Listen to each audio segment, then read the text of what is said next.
Everyone, welcome back to the Samajik Guru channel. आज हम करने जा रहे हैं क्लास 10th के फिजिकल एजुकेशन का लेसन नंबर 6 जो कि है recruitment and future in Indian force. तो इस चैप्टर के अंदर हम लोग जानेंगे कि किस तरीके से इंडियन फोर्स, ठीक है, यानी कि जैसे कि सेना हो गया, नौसेना हो गया, वायुसेना हो गया, उसमें रिक्रूटमेंट के क्या क्या तरीके हो सकते हैं, ठीक है, और इसमें जो है वो करियर के अवसर जो है वो क्या क्या होंगे वो आपने जानना है, ठीक है। तो चलिए चैप्टर को जो है वो स्टार्ट करते हैं।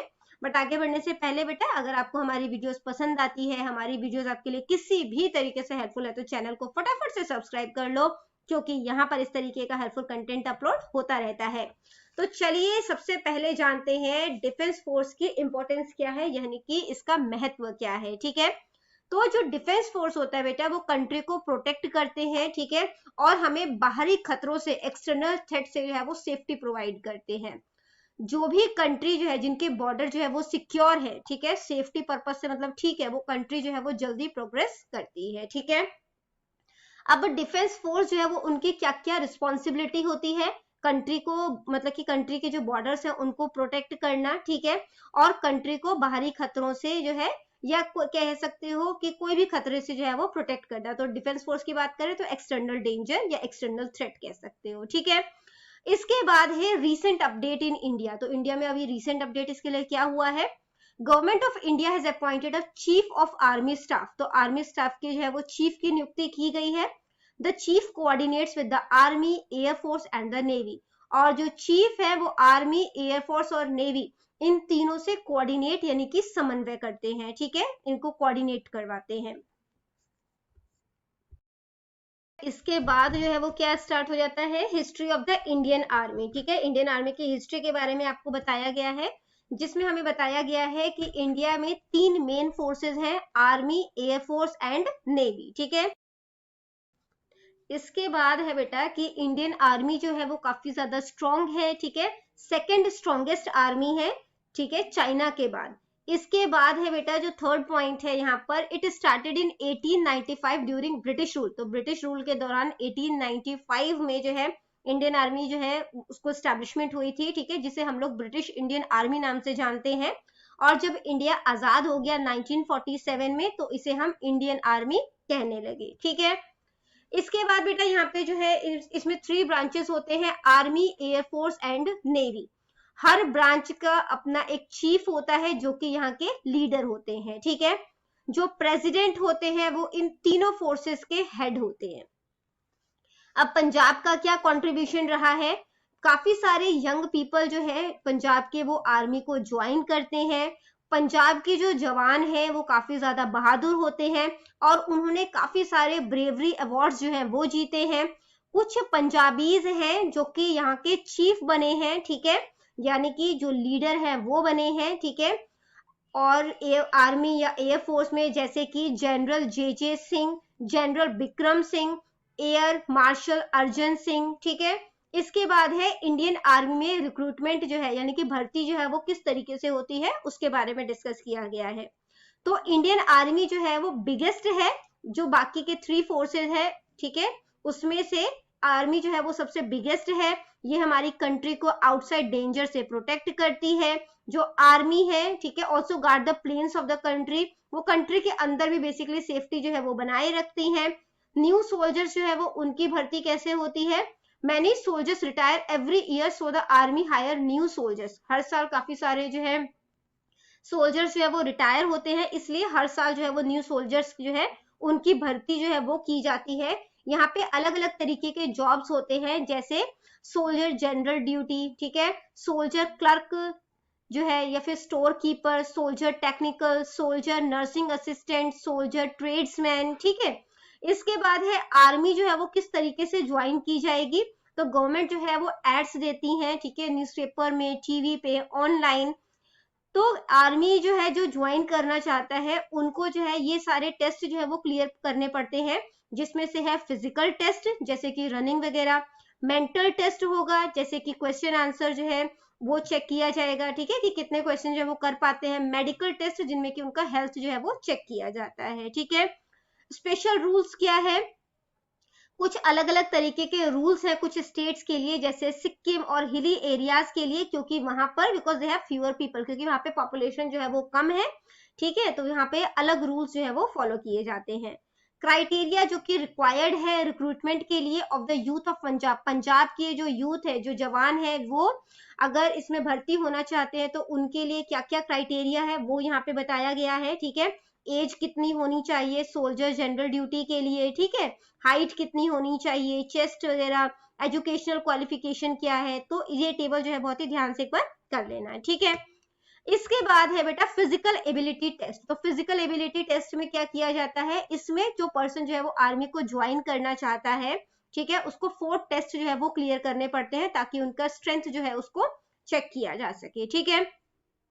सबसे पहला होता है 1600 की मीटर रेस, जो कि उन्हें जो है 5 मिनट 30 सेकेंड्स में या इससे कम टाइम में कंप्लीट करना होता है, ठीक है। दूसरा जो है वो मार्क्स है, 40 मार्क्स जो है अगर टाइम पे कंप्लीट कर दोगे तब मिलेगा आपको, और डिस्क्वालीफाई हो जाओगे अगर आपने 5 मिनट 45 सेकेंड से ज्यादा का टाइम लिया है तो, ठीक है। इसके बाद आ जाता है बेटा दूसरा जो टेस्ट होगा वो है पुलअप्स, जिसमें कि कैंडिडेट जो है यानी कि जो भी जो है वो आर्मी ज्वाइन करना चाहता है पर्सन, उसको पुलअप्स करना होगा, ठीक है। उसको बार पे जो है वो लटका दिया जाएगा और उसे पुलअप्स करना होगा। अगर वो 10 पुलअप्स करेगा तो उसे 40 पॉइंट्स मिलेगा, 9 पुलअप्स करेगा तो 33 पॉइंट्स, 8 के लिए 27 पॉइंट, 7 पुलअप्स के लिए 21 पॉइंट्स, 6 पुलअप्स के लिए 16 पॉइंट, और 6 से कम किया तो वो डिस्क्वालीफाई हो जाएगा, ठीक है। इसके बाद है बेटा 9 फीट ट्रेंच, ठीक है। तो ट्रेंच क्या होता है, खाई होती है, इसमें कैंडिडेट जो होता है उसको 9 फुट की जो मतलब खाई है उसको क्रॉस करना होता है जंप करके, ठीक है। इसके लिए कोई मार्क्स तो नहीं दिया जाता, लेकिन ये टेस्ट जो है वो पास करना जो है वो जरूरी होता है। फोर्थ टेस्ट है हमारे पास बैलेंस टेस्ट, ठीक है, जिसको कि जिगजैम बीम भी कहा जाता है। Walk in a wooden beam placed 3 feet high without falling. तो जो है इसमें जो है वो वुडन बीम होता है, ठीक है, उसके ऊपर जो है वो चलना होता है, जो कि जमीन से 3 फीट की ऊपर मतलब की ऊंचाई पर होता है, और बिना गिरे चलना होता है इस पर, ठीक है। This test check balance but is not scored. इसके मार्क्स तो नहीं मिलते बट बैलेंस चेक किया जाता है इसमें, ठीक है, कि वो प्रॉपरली चल पाया, अपने आप को मतलब कि उस फीट पे रख पाया बीम पर कि नहीं। इसके बाद आ जाता है रिटन टेस्ट। कैंडिडेट जो है जो कि फिजिकल टेस्ट पास कर लेते हैं उसके बाद उन्हें रिटन एग्जाम जो है वो देना पड़ता है। 100 मार्क्स का एग्जाम होता है, ठीक है, जिसमें से इसमें से जो है वो 40 क्वेश्चंस होते हैं, ठीक है। The exam has 100 marks with 40 question. 100 marks का एग्जाम है, 40 क्वेश्चंस है, टाइम आपको 1 आवर का दिया जाएगा, और कैंडिडेट को पास होने के लिए 32 मार्क्स जो है वो कम से कम लाने होंगे, यानी कि पासिंग मार्क्स जो है वो कितने हैं, 32 है, ठीक है। इसके बाद बेटा मेडिकल एग्जामिनेशन होता है, जिसके अंदर मेडिकल चेकअप जो है वो लास्ट स्टेप होता है आर्मी को ज्वाइन करने के लिए। इसमें जो आर्मी डॉक्टर्स होते हैं वो आईसाइट चेक करेंगे, उनके सुनने की पावर यानी कि जो हियरिंग एबिलिटी है वो चेक करेंगे, फीट लेग्स इसका स्ट्रक्चर जो है वो चेक करेंगे, ठीक है। इसके बाद जो है वो एक्स्ट्रा मार्क्स जो है वो एनसीसी और स्पोर्ट्स पर्सन को जो है वो दिए जाते हैं। तो एनसीसी और स्पोर्ट्स अचीवमेंट के लिए एक्स्ट्रा मार्क्स दिए जाते हैं। मार्क्स फॉर एनसीसी सर्टिफिकेट, अगर ए सर्टिफिकेट है तो 5 मार्क्स दिए जाएंगे, बी सर्टिफिकेट है एनसीसी का तो 10 मार्क्स दिए जाएंगे, अगर सी सर्टिफिकेट है तो 15 मार्क्स दिए जाएंगे, ठीक है। And written test examination for general duty and tradesman job, और जनरल ड्यूटी ट्रेड्समैन जॉब के लिए अगर आपके पास सी सर्टिफिकेट है तो रिटन टेस्ट में एग्जामिनेशन दी जाएगी, मतलब की छूट दी जाएगी, ठीक है। इसके बाद आ जाता है बेटा स्पोर्ट्स अचीवमेंट। तो अगर आप इंटरनेशनल लेवल के प्लेयर हो तो 20 मार्क्स दिए जाएंगे, लेवल के प्लेयर हो तो 15 मार्क्स दिए जाएंगे, ठीक है। यूनिवर्सिटी लेवल के प्लेयर हो तो 10 मार्क्स दिए जाएंगे, और स्टेट लेवल पे खेलते हो तो 5 मार्क्स दिए जाएंगे। इंडियन एयरफोर्स, तो ये 1932 में स्टार्ट हुआ था, ठीक है। Works to protect the country from attack, तो ये क्या काम करते हैं, कंट्री को अटैक से बचाते हैं। अटैक एनिमीज व्हेन नीडेड, और जब जरूरत पड़ती है तो एनिमीज पे अटैक करते हैं। Air force is smaller than the army but has an important role, army से तो छोटी होती है एयरफोर्स, ठीक है, लेकिन इसका भी एक इंपॉर्टेंट रोल होता है। अब जो एयरमैन है उनकी 2 तरीके से भर्ती की जाती है। अगर टेक्निकल एयरमैन बनना है उसके लिए एज जो है वो 17 to 21 ईयर्स की होनी चाहिए। क्वालिफिकेशन क्या होना चाहिए, नॉन मेडिकल सब्जेक्ट्स में 50% मार्क्स के साथ +2 क्लियर होनी चाहिए, ठीक है। या फिर 3 ईयर का डिप्लोमा होना चाहिए मैकेनिकल, इलेक्ट्रिकल, इलेक्ट्रॉनिक्स या फिर कंप्यूटर इंजीनियरिंग में, ठीक है। अब अगर नॉन टेक्निकल एयरमैन बनना चाहते हैं तो उसके लिए एज 17 to 21 ईयर्स होना चाहिए, ठीक है। क्वालिफिकेशन किसी भी स्ट्रीम में 50% मार्क्स के साथ +2 क्लियर होनी चाहिए। सिलेक्शन प्रोसेस क्या है, फिजिकल फिटनेस जो है वो चेक किया जाएगा, उसका टेस्ट होगा, रिटन एग्जाम होगा और मेडिकल टेस्ट होगा, ठीक है। इसके बाद आ जाता है बेटा इंडियन नेवी। स्टैब्लिशमेंट इसकी कब हुई थी, 1934 में as a Royal Indian Navy. Renamed इसके बाद नाम जो है वो 1950 में रॉयल इंडियन नेवी को बदलकर इंडियन नेवी कर दिया गया था, जब इंडिया जो है वो आजाद हुआ, ठीक है। 47 में आजाद हो गया था बट 1950 में इसको रीनेम किया गया, ठीक है। Protects the countries maritime border from threat through sea routes, तो समुद्र के रास्ते से जो है वो कंट्री को अगर कोई खतरा होता है तो इंडियन नेवी जो है वो देश की सुरक्षा करता है। इनका रोल क्या होता है, defend India from external threat and ensure safety at sea, समुद्र के आसपास के एरिया में सेफ्टी बनाए रखना और जो बाहरी खतरे हैं उनसे देश को बचाना, ठीक है। तो इनके जो है वो भर्ती के तरीके क्या क्या होते हैं, मैट्रिक रिक्रूटमेंट, तो इसके लिए वो मतलब कि अगर इसमें जाना है आपने तो कुक्स के लिए जॉब अवेलेबल होती है, वेटर्स के लिए, क्लीनर्स के लिए। इसके लिए एज क्या होनी चाहिए, 17 to 20 ईयर्स होना चाहिए। किसी भी रिकॉग्नाइज स्कूल से 10th क्लास जो है वो पास होनी चाहिए, ठीक है। बाद बेटा अगर सीनियर सेकेंडरी रिक्रूटमेंट है तो उसमें क्या करना है, उसमें क्या मतलब कि क्वालिफिकेशन चाहिए, कैंडिडेट जो है उन्हें फिजिक्स, केमिस्ट्री और मैथ्स के साथ +2 उनकी क्लियर होनी चाहिए, ठीक है। एज 17 to 20 ईयर्स होनी चाहिए।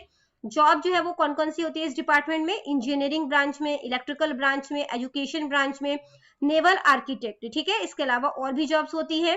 Work involves operating and maintaining ship, तो इसके अंदर जो काम होते हैं बेसिकली क्या है, शिप्स को मेंटेन करना, ऑपरेट करना, ठीक है, वेपन्स को मेंटेन करना। इसके अलावा जो कम्युनिकेशन इक्विपमेंट है, ठीक है, बातचीत के लिए जो भी इनके पास जो है वो साधन होंगे उनको भी ऑपरेट और मेंटेन करना।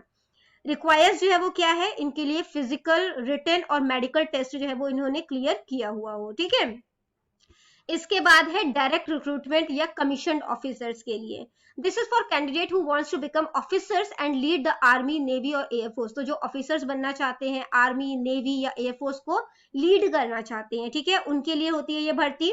तो इसमें जो है वो कंडक्टेड बाय एग्जाम कौन सा होता है, जो कि एनडीए या यूपीएससी का एग्जाम जो है वो कंडक्ट होगा इसके लिए, ठीक है। तो एलिजिबिलिटी क्या है, 10+2 जो है वो नॉन मेडिकल सब्जेक्ट के साथ जो है वो क्लियर होनी चाहिए। इसके अलावा इसका जो सिलेक्शन प्रोसेस क्या है, रिटन टेस्ट होगा, फिर फिजिकल फिटनेस टेस्ट होगा और लास्ट में इंटरव्यू होता है, ठीक है। प्रिपरेशन के लिए क्या मतलब की गाइडेंस होगी, students need to work hard and practise regularly, मेहनत जो है वो ज्यादा करनी पड़ेगी, है ना, कड़ी मेहनत करनी पड़ेगी और प्रैक्टिस जो है वो रेगुलर करते रहो। इंस्टीट्यूट जैसे कि Maharaja Ranjit Singh armed force institute है, माई भागो आर्म्ड फोर्सेज इंस्टीट्यूट है, ये फ्री ट्रेनिंग जो है वो प्रोवाइड कराते हैं, ठीक है, गवर्नमेंट रन इंस्टीट्यूट है ये सारे। इसके बाद बेटा पैरामिलिट्री फोर्सेस जो है उसके बारे में बताया गया है। तो ये स्पेशल फोर्सेस होते हैं जो कि जो जिनको कि बनाया जाता है ताकि कंट्री को प्रोटेक्ट किया जा सके, और ये जो मेन फोर्सेस हैं जैसे कि आर्मी, नेवी, एयरफोर्स, इनका पार्ट नहीं होते, ठीक है, उसके अलावा होते हैं ये। और ये उन्हीं की तरह मेन फोर्सेस की तरह ही जो है वो मतलब कि दिखते हैं, लेकिन इनके ड्यूटीज जो है वो अलग होते हैं, ठीक है। तो मेन जो पैरामिलिट्री फोर्स है वो कौन से हैं, बीएसएफ जो कि बॉर्डर सिक्योरिटी फोर्स है, ये बॉर्डर को प्रोटेक्ट करने का काम करते हैं। फिर सीआरपीएफ है यानी कि सेंट्रल रिजर्व पुलिस फोर्स, जो कि लॉ एंड ऑर्डर को मेंटेन करने का काम करते हैं। फिर सीआईएसएफ है यानी कि सेंट्रल इंडस्ट्रियल सिक्योरिटी फोर्स, ये इंडस्ट्री और बिल्डिंग जो है, ठीक है, protects important industries and building, जो इंपॉर्टेंट इंडस्ट्रीज और बिल्डिंग है उनको प्रोटेक्ट करने का काम करते हैं, ठीक है। ज्वाइनिंग के लिए क्या चाहिए, you must meet certain rules and pass test to join, तो आपको टेस्ट जो है वो क्लियर करना पड़ेगा, ठीक है। इसके अलावा दीज टेस्ट चेक यू, तो इसमें जो टेस्ट होगा वो क्या होगा, आपका फिजिकल फिटनेस का चेक होगा, स्किल्स चेक होंगे और आप इसके अलावा आपका नॉलेज चेक किया जाएगा, ठीक है। अब आर्मी में future in army for sportsman, sportsman के लिए आर्मी में क्या फ्यूचर है, तो opportunities for sportsman in the army, the Indian army support players with training and special facilities, तो जो इंडियन आर्मी है वो प्लेयर्स जो है उनको सपोर्ट करती है, ठीक है। Players get good food, promotion and some duties are reduce, तो जो प्लेयर्स होते हैं उनको अच्छा खाना दिया जाता है, प्रमोशन दिया जाता है, उनके काम को भी कम कर दिया जाता है, ठीक है। Regiments in the army, army में कौन कौन से रेजिमेंट्स होते हैं, तो आर्मी जो होते हैं उनको काफी सारे ग्रुप्स में डिवाइड कर दिया जाता है, जैसे सिख रेजिमेंट, गोरखा रेजिमेंट, जट रेजिमेंट, राजपूत रेजिमेंट, है ना, इसी तरीके के और भी रेजिमेंट्स होते हैं। इसके बाद है army sports wings, sports teams जो है आर फॉर्म्ड। अब बेटा आर्मी स्पोर्ट्स विंग्स में स्पोर्ट्स टीम्स जो है वो रेजिमेंट्स द्वारा बनाए जाएंगे, ठीक है। जो प्लेयर्स हैं are trained by the best army coaches, तो जो सबसे बेस्ट आर्मी कोचेस है उनके द्वारा प्लेयर्स को ट्रेनिंग दी जाएगी। कॉम्पिटिशन्स क्या है, army organises competition at different levels, तो आर्मी जो है वो अलग अलग लेवल पे कॉम्पिटिशन्स ऑर्गेनाइज करती है। दे participate in national games, world military games जो कि हर 4 साल में होता है, ठीक है, इंटरनेशनल स्पोर्ट्स इवेंट्स। इसके अलावा फेमस आर्मी स्पोर्ट्समैन जो है वो कौन कौन से रहे हैं, मिल्खा सिंह जिन्हें फ्लाइंग सिख के नाम से जाना जाता है, एक ग्रेट एथलीट थे, ठीक है बेटा मेजर ध्यानचंद जो कि हॉकी के लेजेंड रहे हैं, ठीक है। नेक्स्ट राजवर्धन राठौर जो कि शूटिंग चैंपियन रहे हैं, जीतू राय जो कि शूटिंग स्टार रहे हैं, राम सिंह यादव जो कि मैराथन रनर रहे हैं, गुरचरण सिंह जो कि एक बॉक्सर रहे हैं, ठीक है। अचीवमेंट्स क्या क्या है, army players perform well in big events, तो ये बिग इवेंट्स में बहुत अच्छा परफॉर्म करते हैं, जैसे कि ओलंपिक्स में, कॉमनवेल्थ गेम्स में, एशियन गेम्स में। इन्होंने काफी सारे मेडल्स जो है वो इंटरनेशनली जो है वो जीते हैं, ठीक है। तो चैप्टर जो है वो बहुत ही ज्यादा इजी हो गया, पॉइंट टू पॉइंट हमने इस चैप्टर को किया है। अब इसके बैक एक्सरसाइज जो है वो कर लेते हैं, ठीक है। तो सबसे पहला जो क्वेश्चन है ऑब्जेक्टिव टाइप क्वेश्चन से है, the 3 armies of the country are commanded by, तो जो 3 आर्मीज है हमारी कंट्री की वो उनके ऊपर कमांड किनकी होती है, प्रेसिडेंट की, ठीक है। तो आंसर हो जाएगा प्रेसिडेंट, ठीक है। नेक्स्ट क्वेश्चन है, in which year was the Indian air force established, तो इंडियन एयरफोर्स की स्थापना कब हुई थी, 1932 में। इसके बाद है बेटा, among the 3 Indian आर्मीज the army has the largest strength, तो जो 3 इंडियन आर्मीज है उनमें सबसे ज्यादा जो स्ट्रेंथ है वो आर्मी में है, तो ये बिल्कुल सही है, ठीक है। Apart from the physical ability test, how many methods are used to check the candidates ability, तो फिजिकल एबिलिटी टेस्ट को छोड़ के कितने मेथड्स जो है वो इस्तेमाल किए जाते हैं कैंडिडेट की एबिलिटी को चेक करने के लिए, तो आंसर है 4। इसके बाद बेटा शॉर्ट आंसर टाइप क्वेश्चन है, what is 9 feet trench test, तो 9 फीट की जो खाई है वो टेस्ट क्या होता है, तो इस टेस्ट के अंदर जो कैंडिडेट होता है उन्हें 9 फीट की जो खाई है उसे जंप करके क्रॉस करना होता है। Candidate who cross the gap are considered eligible for the next test, और जो इसे पास कर लेता है इस गैप को वो नेक्स्ट टेस्ट के लिए मतलब एलिजिबल है, योग्य हो जाता है, ठीक है। और इसके लिए इस टेस्ट को पास करने के लिए कोई मार्क्स जो है वो नहीं दिए जाते, सिर्फ इस टेस्ट को पास करना जो है वो जरूरी होता है।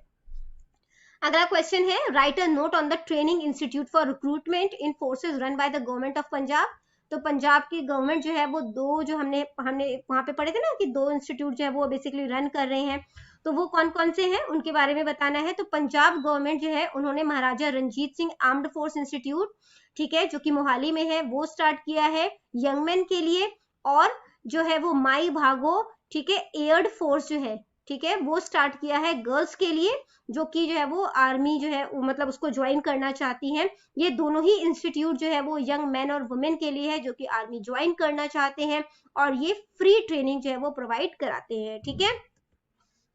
इसके बाद बेटा क्वेश्चन नंबर 7 है, what do you know about the paramilitary force, तो पैरामिलिट्री फोर्स के बारे में क्या जानते हैं, तो पैरामिलिट्री फोर्स जो है वो स्पेशल ग्रुप है लोगों का, ठीक है, जो कि कंट्री को प्रोटेक्ट करने का काम करते हैं, बट ये रेगुलर आर्मी की तरह नहीं होते, ठीक है। और सिंपल टर्म्स में अगर हम कहें तो इनका काम और जो अपीयरेंस है, ठीक है, these forces appear to be similar to the main forces, main force की तरह ही होता है, बट इनके मतलब कि इनके जो फोर्स, ये जो फोर्सेस होते हैं, ठीक है, ये उनसे अलग होते हैं, जैसे कि बीएसएफ है, सीआरपीएफ है, सीआईएसएफ है, ठीक है। और ये क्या काम करते हैं ये मैं आपको वीडियो में एक्सप्लेन कर चुकी हूँ, ठीक है। अगर ज्यादा डिटेल में चाहिए तो वीडियो को आप बैक करके देख सकते हैं। इसके बाद बेटा अगला क्वेश्चन है कि इंडियन नेवी के ऊपर एक नोट लिखना है, ठीक है। तो 1950 में India built its own independent navy which was named Indian navy, ठीक है। तो 1950 में जो मतलब आजाद भारत की पहली जो है वो इंडिपेंडेंट नेवी जो है वो बनी थी, जिसका नाम इंडियन नेवी रखा गया। इंडिया जो है वो काफी सारे कंट्री के साथ अपना सी बॉर्डर जो है वो शेयर करता है। The function of the Indian Navy is to protect the country's maritime borders and protect the country from external threat through the sea. तो इनका मेन काम क्या होता है, जो बॉर्डर पे बेसिकली सुरक्षा बनाए रखना, ठीक है, और जो बाहरी खतरे हैं समुद्र के रास्ते से उनसे कंट्री। इसके बाद लॉन्ग आंसर टाइप क्वेश्चन है, ठीक है, what is the future of sports person in the army, right in detail. तो स्पोर्ट्स पर्सन जो है उनका क्या फ्यूचर है आर्मी में, ठीक है, तो वो डिटेल में बताना है। तो यहाँ पे जो है वो इसका आंसर लिखा हुआ है, इस आंसर को जो है हम डिस्कस कर चुके हैं, ठीक है। इन केस आपको आंसर जो है वो इस तरीके से पैराग्राफ में याद करने में दिक्कत होती है, तो आप जो है जिस तरीके से हमने यहाँ पर किया है ना, यहाँ पर जो है किया था, ठीक है, तो ये जो है वो आप सारे पॉइंट्स जो है इस तरीके से लिख लो, ठीक है, या आप अगर पैराग्राफ के फॉर्म में ही लिखना चाहते हो तो इसी को पैराग्राफ के फॉर्म में कर लो, ताकि आपके लिए याद रखना जो है वो इजी हो जाए, ठीक है। इसके बाद बेटा अगला क्वेश्चन जो है वो क्या है वो देख लेते हैं। क्वेश्चन नंबर 10 है, give complete information about the Indian air force. तो इंडियन एयरफोर्स के बारे में बताया गया है, ठीक है, तो ये भी हम डिस्कस कर चुके हैं, बट एक बार फिर भी आंसर देख लेते हैं। जो इंडियन एयरफोर्स है उसकी स्थापना जो है 1932 में हुई थी। Like the army, the Indian Air Force has also earned a reputation among the best air force in the world. अब इंडियन एयर फोर्स जो है उसने भी जो है वो मतलब कि अपना नाम जो है वो कमाया है, रेपुटेशन जो है वो बनाए रखी है। द मेन टास्क इनका जो एयरफोर्स का जो है वो मेन टास्क क्या है कि अगर हवा के थ्रू कोई मतलब कि खतरा है देश को, तो उसको बचाना, उससे देश को बचाना, ठीक है। The strength of the Air Force is very less as compared to the Army, but the Air Force has an important contribution in the defense of the country. Country की सुरक्षा में इनका बहुत ज्यादा कंट्रीब्यूशन होता है, लेकिन इनकी स्ट्रेंथ जो है वो आर्मी के कंपैरिजन में कम है। एयरमैन है, उनकी रिक्रूटमेंट जो होती है वो दो कैटेगरी में होती है, टेक्निकल एयरमैन और नॉन टेक्निकल एयरमैन, ठीक है। तो जो एज है, क्वालिफिकेशन है, वो आपको यहाँ पे बताई गई है, ठीक है, और जो सिलेक्शन प्रोसेस है। तो वीडियो हो जाती है यहीं पे खत्म। इनकेस आपको कोई भी डाउट है तो कमेंट सेक्शन में क्वेश्चन कीजिए, रिप्लाई करने की पूरी कोशिश करूंगी। Thank you very much and bye bye.